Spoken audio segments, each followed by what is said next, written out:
श्रीमान वेंकटनाथार्य कवितार्किक केसरी वेदांताचार्य वर्यो में सन्निधत्तां सदा हृदि श्रीवासरंग परकालमुनित्रयाप्त लक्ष्मात्मरक्षणैतित्युगागमान्तम् आचार्य भक्ति परिपोधमनर्कशीलं गोपालदेशिकमुनिं गुरुमाश्रयामः।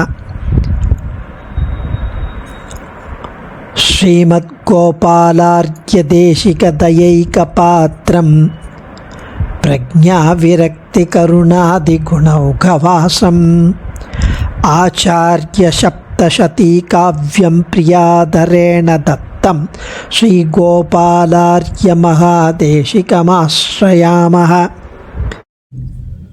கந்தாடை ஸ்ரீமத் கோபாலார்ய மகாதேசிகன் அனுகிரகித்து அருளி செய்த ஸ்ரீமத் ஆச்சாரிய சப்தசதி அதில் இன்றைய தினம் 25, 26வது ஸ்லோகம் அனுபவிக்கலாம். அகோபாக்கியம் இந்த மாதிரி ஸ்லோகங்கள் ஈவன் கிடைக்கப் பெறுவதற்கு, அதை கிடைக்கப் பெற்றதோடு மட்டுமல்லாமல் அதை நம்ம அனுபவிப்பதற்கும் ஒரு வாய்ப்பு கிட்டியது சாட்சாத் அந்த திவ்ய தம்பதியோட அனுகிரகம், ஆச்சாரியர்களுடைய பரமக்கிருப்பை, பாகவதோத்தமர்களுடைய அபிமானம் எல்லாம் தான் சொல்லணும். 25வது ஸ்லோகம். க்ஷூத்ரோபி ஹந்த யததே விஹரண பூமிம் விகண்டகீ கர்த்தும் நாத்புதமே தத் சத்பிர் லக்ஷ்மீகாந்தஸ்ததா தனோதீதி. க்ஷூத்ரோ அபி ஹந்த யததே விஹரண பூமிம் விகண்டகீ கர்த்தும் நாத்புதமேத சத்பிஹி லக்ஷ்மீகாந்தः ததா தனோதீதி. லக்ஷ்மீகாந்தः ததோ தனோதீதி. க்ஷூத்ரஹ, அதுவும் ஒரு அல்பமான ஒரு இல்லிட்ரேட், படிக்காதவன், ஒரு அஜ்ஞானி, அவன் கூட தான் நடக்கும் பாதையில், தான் விளையாடும் மைதானத்தில் முள்ளெல்லாம் இருந்தால் அதை அகற்ற முயற்சி செய்வான். இல்லைன்னா காலை குத்தம், மீதி பேர் யாராவது அந்த இடத்துக்கு வந்தால் காலை குத்தம், ரத்தம் வரும், கஷ்டப்படுவா. ஸோ அதனால் அதை அகற்ற முயற்சிப்பான். அப்படி இருக்கும்போது ஸ்ரீயப்பதி லக்ஷ்மிகாந்தன், ஸ்ரீ லக்ஷ்மிகாந்தன் எம்பெருமான், அவன் தகுந்த ஆச்சாரியர்கள், சத்பிகி அப்படின்னா சத்புருஷர்கள், மகான்கள், மகனீயர்கள், ஆச்சாரியர்கள் மூலம் அவ்வாறு அந்த பாதையில் உள்ள முட்களை அகற்றச் செய்வதில் ஆச்சரியமில்லை. போன ஸ்லோகத்தில் பார்த்தோம். அதாவது வேத உபனிஷதங்கள் தான் எம்பெருமான் பிராட்டி இருவருக்கும் அவர்கள் நடத்தும் லீலைகளுக்கான அகில புவன ஜன்ம ஸ்தேம பங்காதி லீலே, இதெல்லாம் ஒரு லீலார்த்தமாக, ஒரு விளையாட்டாக எம்பெருமானும் பிராட்டியும் இந்த ஸ்திதி, இந்த கிரியேஷன், சிருஷ்டி, லயம் எல்லாமே, பிரளயம் கொண்டு வரணும், மறுபடியும் கொண்டு வரணும், மறுபடியும் இந்த சுழற்சி, இந்த லீலா விபூதியில் நடக்கிற அத்தனையும் அவனுக்கு லீலைகள். ஸோ அந்த லீலை, அந்த விளையாட்டு, அதுக்கு இந்த வேத உபனிஷதங்கள் அந்த லீலைகளுக்கான பாதைகள்.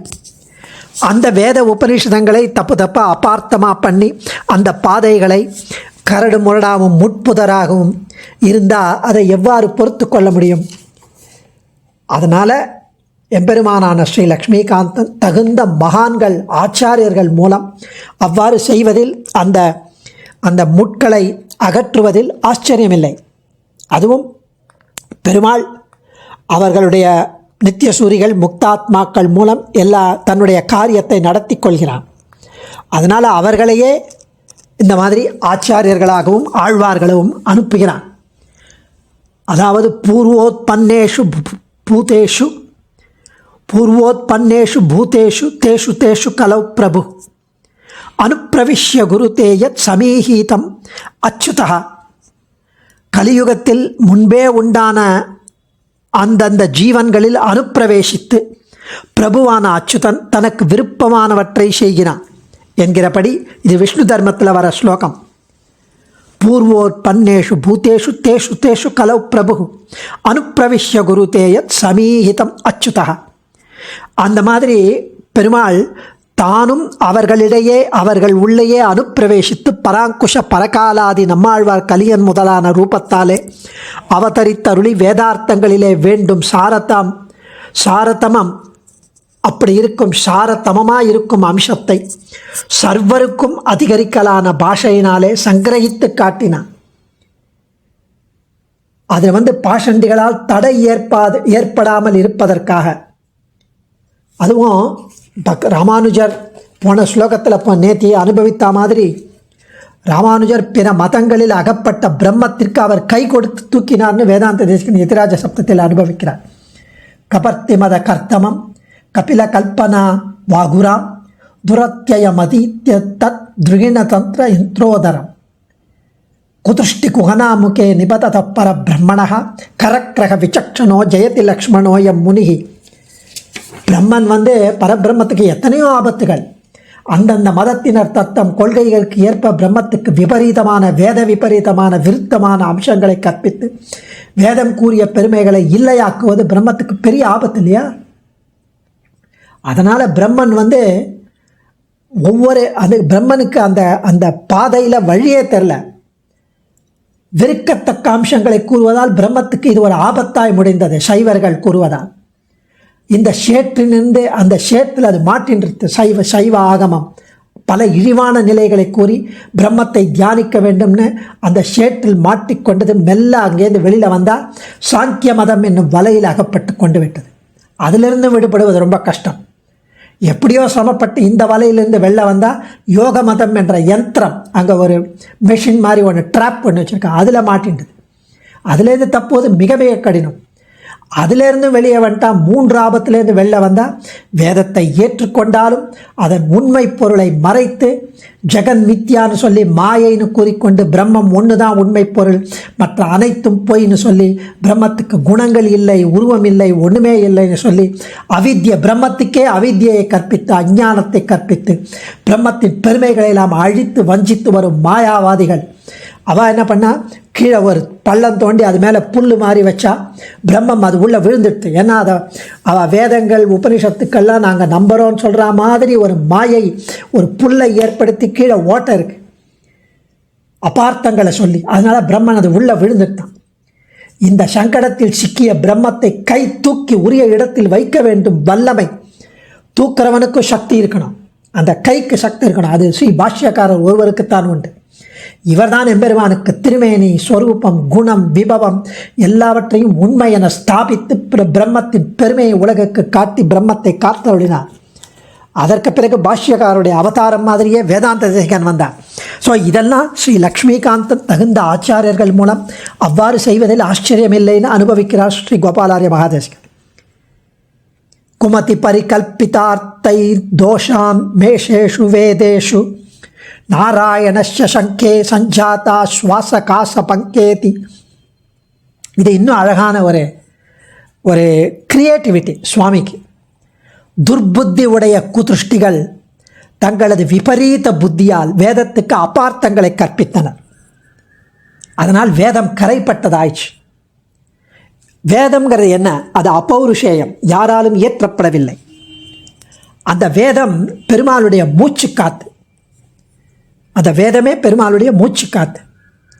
மூச்சு காற்று கரைப்பட்டதா அந்த காற்று நம்மளுடைய பொல்யூஷன் இண்டெக்ஸ் அப்படின்னு சொல்லாலே, அந்த பொல்யூஷன் இண்டெக்ஸ் 400 500ன்னு போச்சுன்னா என்ன ஆகும்? நம்ம மூச்சு காற்றே நாம் மூச்சு இழுத்து வெளிவிடும் அந்த இழுத்து அந்த சுற்றுச்சூழல் அந்த காற்றே அசுத்தமாயிடுத்துன்னா நமக்கு பிராங்கைட்டிஸ் வரும், காச நோய் வரும். அதுதான் இங்கே தெரிவிக்கிறார். எம்பெருமானின் மூச்சு காற்றான வேதம் கரைப்பட்டு அழுக்குப்பட்டு அதுக்கு அபார்த்தங்களை கற்பித்து அந்த எம்பெருமானுக்கு அது பெரும் தீங்கை காச நோயை விளைவித்ததாயிற்று. லங் டிசீஸ் வந்துட்டு தான் அவருக்கு பெருமாளுக்கு. பிஷக்னு சொல்கிற பெருமாளுக்கு இந்த மாதிரி இவர்கள் சொல்ல விஷயத்தால் அப்படி ஆயிடுத்து. நேத்தியே சொன்ன மாதிரி நாரணனை காட்டிய வேதம் களிப்புற்றது. மண்மிஷ யோனிகள் தோறும் பிறந்து மாதவனே கண்ணுற நிற்கிலும் காணகில்லான் உலகோர்கள் எல்லாம் அதாவது அண்ணல் ராமானுஜன் தோன்றிய அப்பொழுதே நன்னரு ஞானம் தலை கொண்டு நாரணர்காயினரேன்னு இந்த ஸ்லோகத்தில் எம்பெருமானின் மூச்சு காற்றான வேதம் கலங்கி நின்ற போது எம்பெருமானுக்கு அது பெரும் தீங்கை விளைவித்ததாயிற்று என்று அனுபவிக்கிறார். அதனால் இந்த களங்கத்தை எப்படி எம்பெருமான் போக்குவதற்கு சங்கல்பிக்கிறார்னு அடுத்த ஸ்லோகங்களில் வரப்போகிறது. அடியேன் தன்யோஸ்மி. ஆச்சாரியன் திருவடிகளே சரணம். கவிதார்க்கிக சிம்ஹாய கல்யாண குணசாலினே ஸ்ரீமதே வெங்கடேஷாய வேதாந்த குரவே நமः.